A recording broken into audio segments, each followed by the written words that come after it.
Joining me now is Rabbi Pinchas Taylor. Rabbi, on the first anniversary of the horrific October 7 terrorist attacks on Israel, I'm interested in how you see the Jewish community today. The response in the West from many quarters must surely be salt in the wounds to see so much anti-Semitism from the left in particular on university campuses, in major cities, marches week in, week out from segments of the arts community.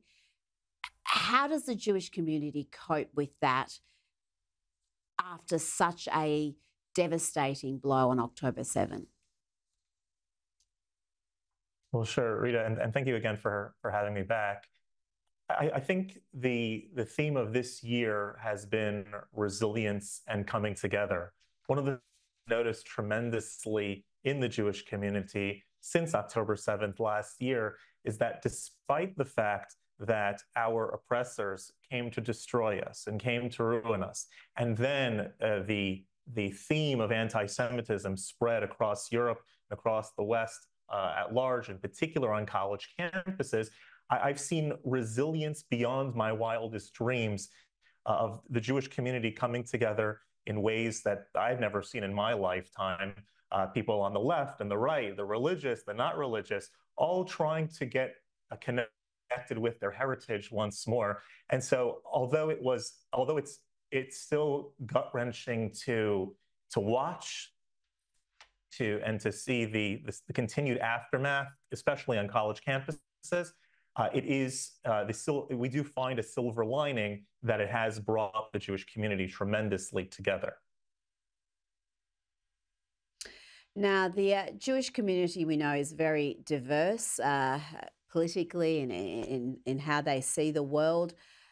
But I do wonder about how united it is in Israel in wanting to defeat Hamas and Hezbollah, because we have seen these mass protests. And I'm interested to know whether you believe those are really aimed at Benjamin Netanyahu, they're not happy with his leadership, or are Israelis split on the war effort as well?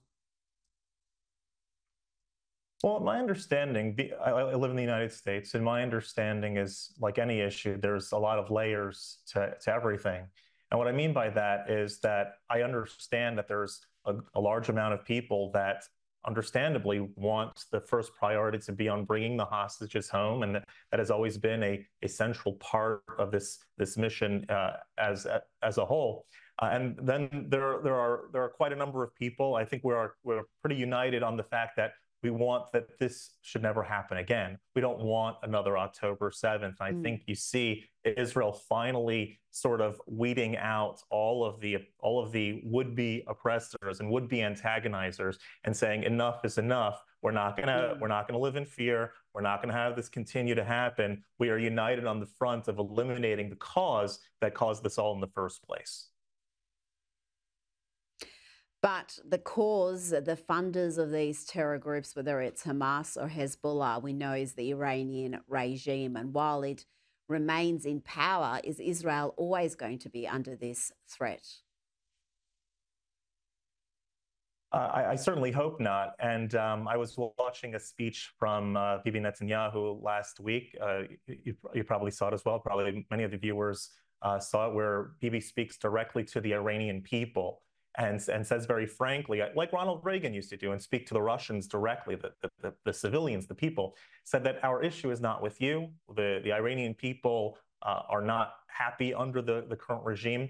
But Bibi said a line in there that was very interesting, somewhat comforting. I think a lot of us feel like we're in the middle of a movie, watching and seeing what's gonna happen next.